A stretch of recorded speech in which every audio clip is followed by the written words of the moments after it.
नमस्कार, my self Hitesh Kaushik और civil step के इस प्लेटफॉर्म पर मैं आप सभी लोगों का स्वागत करता हूं। आज के इस सेशन में हम बात करने वाले हैं श्रीमती मैडम इंदिरा गांधी की। इंदिरा गांधी जिनकी शख्सियत को बहुत सारे लोग उसमें बहुत सारी खामियां देखते हैं, उनको एक बुरा प्रधानमंत्री मानते हैं। इसीलिए एक वर्ग उन्हें डेविल की संज्ञा देता है, लेकिन दूसरी तरफ एक वर्ग के लिए वो बहुत बड़ी इंस्पिरेशन है। वो इस देश की हीरो रही। उन्होंने 1971 की जंग में जिस तरीके की बहादुरी और जिस तरीके का सामंजस्य और साहस दिखाया, वो काबिल तारीफ है। तो इसीलिए एक वर्ग उन्हें एंजल तक कहता है। लेकिन इस डेविल और एंजल के बीच आज हम उनकी शख्सियत को जानने की कोशिश करेंगे। कैसे वो पावर में आई, कैसे वो भारत की पहली महिला प्रधानमंत्री बनी, उस सब की कहानी को आज हम जानेंगे। मैं हूं हितेश और शुरुआत करते हैं आज के सेशन की। चलिए शुरुआत करते हैं। देखिए, कहानी की शुरुआत होती है हमारे देश के पहले प्रधानमंत्री श्री जवाहरलाल नेहरू से। जवाहरलाल नेहरू भारत के पहले प्रधानमंत्री। 1947 में उन्होंने प्रधानमंत्री पद की शपथ ली। उनका पहला कार्यकाल 1952 तक रहा। इस कार्यकाल में वो कॉन्स्टिट्यूएंट असेंबली के द्वारा चुने गए थे, लेकिन उसके बाद 1951-52 के इलेक्शन के तहत वो फिर से प्रधानमंत्री चुने गए और पहला टर्म इलेक्शन के जरिए उन्होंने 5 साल का पूरा किया, जो 1952 से 57 तक करा। यानी 1952 से 57 उनका फर्स्ट टेन्योर था इलेक्टेड प्राइम मिनिस्टर के तौर पे। फिर दूसरा टेन्योर उनका 1957 में शुरू हुआ। दोबारा से कांग्रेस पार्टी ने चुनाव जीता और फिर से प्रधानमंत्री बने श्री जवाहरलाल नेहरू। 1962 में उन्होंने तीसरी बार फिर चुनाव जीता और अब की बार फिर भारत के प्रधानमंत्री चुने गए और वो भारत के लॉन्गेस्ट सर्विंग प्राइम मिनिस्टर भी हैं आज की तारीख में भी। अब साल 1962 में जब उनका तीसरा टेन्योर चल रहा था, उसके बाद 1964 में उनकी मृत्यु हो गई। अचानक हुई मृत्यु भारत में एक ऐसा पॉलिटिकल वैक्यूम क्रिएट करके गई थी जिसे भरना बहुत ही मुश्किल दिखाई पड़ रहा था। जवाहरलाल नेहरू ने 1947 से लेकर 1964 तक भारत का नेतृत्व किया। भारत के प्रधानमंत्री वो रहे, लेकिन फिर उनकी मृत्यु हुई। 1964 में उनकी मृत्यु के बाद किसे प्रधानमंत्री बनाया जाए, यह सवाल बहुत बड़ा था। भारत की बागडोर अब कौन संभालेगा, ये समझना भी अभी बाकी था। लेकिन फिर सामने आए छोटे कद के प्रधानमंत्री श्री लाल बहादुर शास्त्री। लाल बहादुर शास्त्री के नाजुक, छोटे, कमजोर कंधों ने इस देश का बड़ा बोझ उठाया। न सिर्फ उठाया, उन्होंने इस देश में कॉन्फिडेंस वापस लाया। उस समय जब पाकिस्तान ये समझ बैठा था कि भारत एक कमजोर मुल्क है, उसे जैसे जैसे यूरोपियन देशों से, वेस्टर्न कंट्री से और अमेरिका से मदद मिल रही थी, उसके दम पे वो ये समझने लगा था कि वो भारत को युद्ध में हरा सकता है। उसने भारत पर अपना शिकंजा कसना शुरू भी कर दिया था, लेकिन लाल बहादुर शास्त्री ने इस तरीके से उस युद्ध का पासा पलटा जो काबिल तारीफ है। 1964 से 1966 यानी 1964 से 66 के बीच में श्री लाल बहादुर शास्त्री भारत के प्रधानमंत्री रहे, जो वही टेन्योर पूरा कर रहे थे जो तीसरा टेन्योर जवाहरलाल नेहरू, जिनका इनकम्प्लीट रह गया था उनकी मृत्यु की वजह से, उसे ही कंप्लीट कर रहे थे। लेकिन 1966 में वो एक समझौते के लिए ताशकंद गए। जैसे युद्ध खत्म हुआ 1965 का, उसके बाद वो समझौते के लिए ताशकंद गए। ताशकंद से लाल बहादुर शास्त्री जिंदा वापस नहीं आए। पहले एक खबर आई और फिर उनकी लाश, और उसने भारत को फिर से एक पशोपेश में डाल दिया कि अब भारत की बागडोर कौन संभालेगा।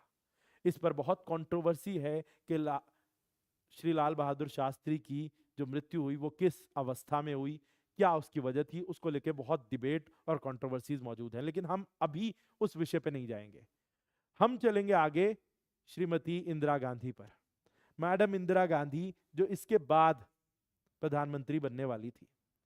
जवाहरलाल नेहरू सबसे पहले 1947 से 1964 तक, फिर लाल बहादुर शास्त्री उनका टेन्योर पूरा करने के लिए 1964 से 66, और उसके बाद चुनी गई मैडम इंदिरा गांधी। लेकिन उनके चुने जाने से पहले इतना आसान नहीं था उनके लिए एक प्रधानमंत्री के तौर पे चुना जाना, क्योंकि उस समय जब श्री लाल बहादुर शास्त्री जी की मृत्यु हुई, उस समय पर कांग्रेस में एक सिंडिकेट एक्टिव हुआ करता था जिसे चलाते थे श्री के कामराज। के कामराज और उनके सिंडिकेट का मानना था कि किसी एक स्ट्रांग प्रधानमंत्री को गद्दी पे बिठाना, इसका मतलब वो अपने टर्म्स को डिक्टेट करेगा पार्टी में और उस समय की व्यवस्था को अपने नियंत्रण में लेने की कोशिश कर सकता है। ऐसे में किसी कमजोर प्रधानमंत्री को चुनना एक बेहतर विकल्प उन्हें दिखाई देता था। इसीलिए उन्होंने चुना श्रीमती इंदिरा गांधी को। श्रीमती इंदिरा गांधी, जिन्हें उस समय के अखबारों ने और उस समय की मीडिया ने तब गूंगी गुड़िया तक कहा था। उसको ये शब्द इस्तेमाल करने के पीछे ये तथ्य दिया जाता था कि मैडम इंदिरा गांधी का ना कोई पॉलिटिकल एक्सपीरियंस है, ना ही वो कोई मंझी हुई पॉलिटिशियन है, और ऐसा दिखाई भी नहीं देता था तब तक कि वो कुछ ज्यादा बोलती हैं। और आसान था सिंडिकेट के लिए कि ऐसे किसी प्रधानमंत्री को आगे किया जाए जो उनकी बात सुने, और इस रोल में उन्हें इंदिरा गांधी एक फिट कैंडिडेट दिखाई देती थी। सिंडिकेट ने तब मोरारजी देसाई जैसे स्ट्रांग व्यक्ति को साइडलाइन करके श्रीमती मैडम इंदिरा गांधी का नाम आगे किया। अब ये तो सिर्फ वक्त ही बताने वाला था कि इतिहास में क्या छुपा था, क्या आगे आने वाले वक्त में होने वाला था, और जो हुआ वो सारी दुनिया ने देखा। मैडम इंदिरा गांधी, जिन्हें शुरुआत में गूंगी गुड़िया कहा गया, आगे चल के उन्हें दुर्गा की उपाधि दी गई। अखबारों ने उन्हें खुलकर देवी दुर्गा से कंपेयर किया आगे चल के, और सिर्फ हिंदुस्तान में ही नहीं, हर किसी ने उनका लोहा माना। जब गूंगी गुड़िया ने बोलना शुरू किया तो दुनिया हिल गई थी। इस बार हिलने की बारी अमेरिका में बैठे अमेरिकी राष्ट्रपति रिचर्ड निक्सन और उनके सलाहकार हेनरी किसिंगर की थी, जिनको इंदिरा गांधी के वक्तव्यों में स्पार्क दिखाई देता था और वो उससे घबराए भी हुए थे। उन्होंने बार बार इंदिरा गांधी को अपने वक्तव्यों में टारगेट करने की भी कोशिश की। अमेरिका के द्वारा हमेशा भारत को पीछे खींचने की कोशिशें हुई, इंदिरा गांधी को पुल डाउन करने की कोशिशें हुई, लेकिन इंदिरा गांधी ना रुकी, न डटी, वो लगातार आगे बढ़ती चली गई। इंदिरा गांधी की डिसीजन मेकिंग अगर हम देखें, जब से वो प्रधानमंत्री 1966 में बनी, उसके बाद से उन्होंने क्या क्या किया, एक बार उस पर नजर डाल लेते हैं। देखिए, उनकी डोमेस्टिक पॉलिसी और इकोनॉमिक रिफॉर्म्स की अगर मैं बात करूं तो सबसे पहला उनका डिसीजन था nationalisation of 14 major banks of India in 1969। 1969 में पहली बार उन्होंने 14 बड़े प्राइवेट बैंक्स का राष्ट्रीयकरण किया, जिससे कि उनकी इनकम सरकारी आय में बदल जाए और उसका फायदा भारत सरकार को मिल सके। यह एक बड़ा फैसला था जो इससे पहले के प्रधानमंत्री ना ले सके, लेकिन इंदिरा गांधी ने इसे कर दिखाया। इसके बाद अगला फैसला उससे भी बड़ा और ज्यादा दृढ़ निश्चय को दिखाने वाला था, जब उन्होंने प्रिवी पर्सेस को कैंसिल कर दिया। ये कार्टून उसी चीज को दिखा रहा है जिसमें मैडम इंदिरा गांधी उस समय के राजकीय जो राजा महाराजा या जो रियासतें थी, जिन्हें 1947 से एक व्यवस्था के तहत लगातार हर साल एक सालाना रकम भारत सरकार के द्वारा दी जाती थी, जिसे प्रिवी पर्सेस कहा जाता था। राजा महाराजाओं को की रियासतों को भारत से जोड़ने के लिए एक व्यवस्था बनाई गई थी, लेकिन इंदिरा गांधी ने समझ लिया था कि अब इस व्यवस्था को खत्म होना ही होगा, और 1971 में आखिरकार उन्होंने प्रिवी पर्सेस को कैंसिल कर दिया था। इसके बाद ग्रीन रेवोल्यूशन, इसके साथ ही आप ये कह सकते हैं 1967 से ही ग्रीन रेवोल्यूशन को पटरी पर लाने वाली मैडम इंदिरा गांधी थी। वैसे तो ग्रीन रेवोल्यूशन का आइडिया जहां जवाहरलाल नेहरू से शुरू हुआ था और उसके बाद उसको आगे बढ़ाया श्री लाल बहादुर शास्त्री जी ने, जिन्होंने जय जवान जय किसान का नारा तक दिया, तो उसको लेकिन सही मायने में पटरी पर लेके आई 1967 के बाद मैडम इंदिरा गांधी। और उसके बाद 1975 में उनका 20 पॉइंट प्रोग्राम, जिसमें उन्होंने एक कॉम्प्रिहेंसिव प्रोग्राम लॉन्च किया, जिसके जरिए वो भारत में बहुत सारी व्यवस्थाओं को बदलना चाहती थी। Poverty eradication, power to people, support to farmers, और ये 20 अलग अलग प्रोग्राम्स उन्होंने शुरू किए। ये उनके डोमेस्टिक प्रोग्राम्स थे जो उनके द्वारा शुरू किए गए 1975 में। लेकिन फॉरेन पॉलिसी और नेशनल सिक्योरिटी में क्या क्या किया उन्होंने, देखिए 1971 में बांग्लादेश लिबरेशन वॉर उनके नेतृत्व में भारत ने लड़ा। पाकिस्तान 1971 में एक ऐसा देश था जिसे दुनिया भर से सपोर्ट हासिल था, लेकिन मैडम इंदिरा गांधी ने उस समय पर उस युद्ध को सफल नेतृत्व भी दिया और ना ही सिर्फ उसे कुशलता से लड़ा बल्कि उस युद्ध को जीता भी। और बांग्लादेश को पाकिस्तान से अलग करके एक नया देश बनाने में भी उन्होंने बड़ा रोल प्ले किया। उनकी निर्णायक भूमिका, उनकी डिसीजन मेकिंग ऑन पॉइंट थी, और जिसने बड़ी आसानी से उन्होंने सोवियत के साथ अपनी जो संधि उन्होंने की थी, मित्रता की संधि, उसको भी इस युद्ध में सही तरीके से बुनाया, इस्तेमाल किया और इस युद्ध को जीता।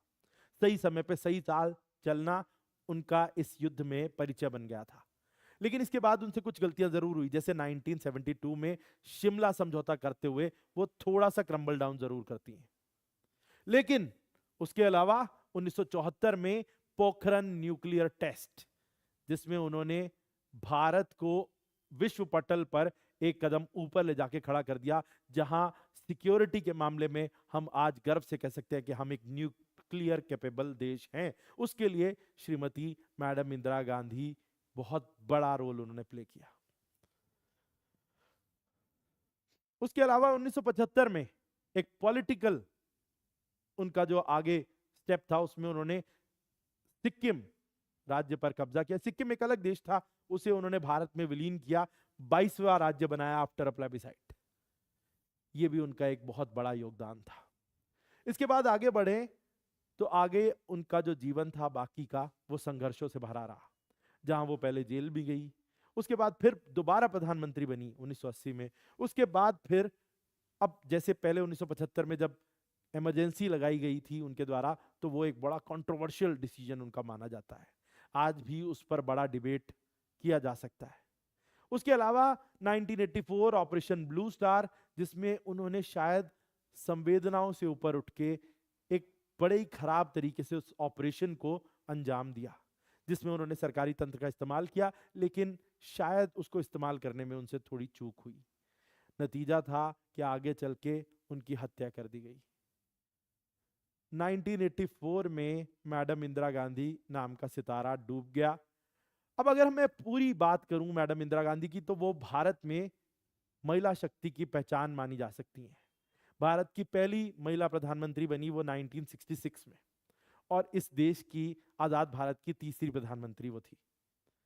उन्होंने जिस तरीके से 1971 के युद्ध में साहस से और क्षमता के साथ उस युद्ध में जिस तरीके से उन्होंने नेतृत्व किया, वो उनकी क्षमताओं को दिखाता है। और उन्होंने इसके जरिए एक एग्जाम्पल भी सेट किया देश भर की महिलाओं के लिए कि वो कुछ भी कर सकती हैं। जब वो इस देश के सबसे ऊंचे पद तक पहुंच सकती हैं, तो और महिलाएं भी ऐसा कर सकती हैं। तो आज के लिए इतना ही, फिर मिलेंगे आपसे। जय भारत, जय हिंद।